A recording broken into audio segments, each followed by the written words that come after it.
Comment réduire ses déchets? Comment adopter un mode de vie plus durable et responsable? Sur la commune de la Chevallerais, 4 habitantes ont décidé de se lancer dans le défi du presque zéro déchet. Elles ont embarqué un groupe de volontaires dans leur aventure. Défi à relever, réduire de 30% leurs déchets en 6 mois.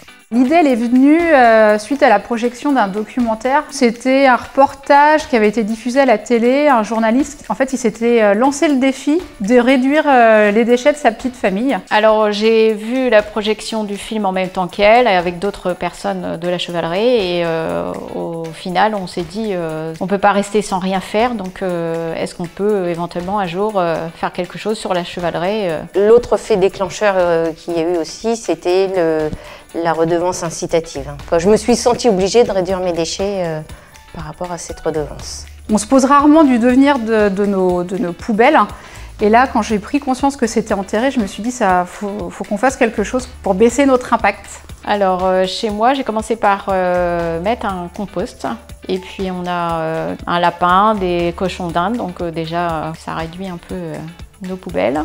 J'achète mes légumes en vrac. Entre autres à Bête comme Chou à la Chevallerais. Au marché aussi, on retrouve le plaisir d'aller faire ses achats au marché. Et puis maintenant, il faut dire que les commerçants sur le secteur nous facilitent la tâche. On peut aller dans des grandes surfaces telles que Super U et Leclerc avec nos boîtes plastiques, nos boîtes en verre, et on peut aller acheter nos tranches de jambon, notre fromage. Ils acceptent de les mettre dedans. Un truc que j'ai mis en place et qui est assez facile, c'est fabriquer sa lessive.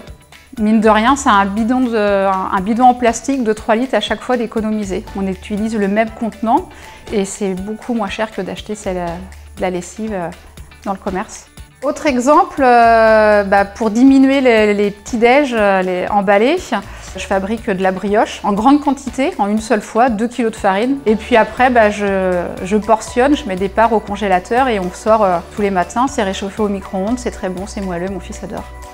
Et puis on peut aussi acheter des vêtements d'occasion. Il y a un site internet où on peut trouver des vêtements de seconde main. Donc c'est toujours autant de matières premières d'économiser et on fait de très bonnes affaires. Concrètement, en 6 mois, on a sorti notre conteneur à déchets 5 fois. À l'évolution, je mets beaucoup moins ma poubelle. J'en suis rendue à la mettre à peu près toutes les 6 semaines sans qu'elle soit pleine. Alors qu'avant, automatiquement, je la mettais toutes les semaines. Je suis assez fière de moi par rapport à ça. Le défi remporté par ces chevallerésiennes fait des émules. Des habitants de Bouvron envisagent de se lancer dans le défi du zéro déchet au sein du tiers-lieu. Le pays de Blain, qui mène régulièrement des actions de sensibilisation à la réduction des déchets, soutient ces démarches citoyennes. La collectivité les accompagne pour organiser et animer ce type d'action. Nous, on agit pour une consommation raisonnée et responsable. Et vous ?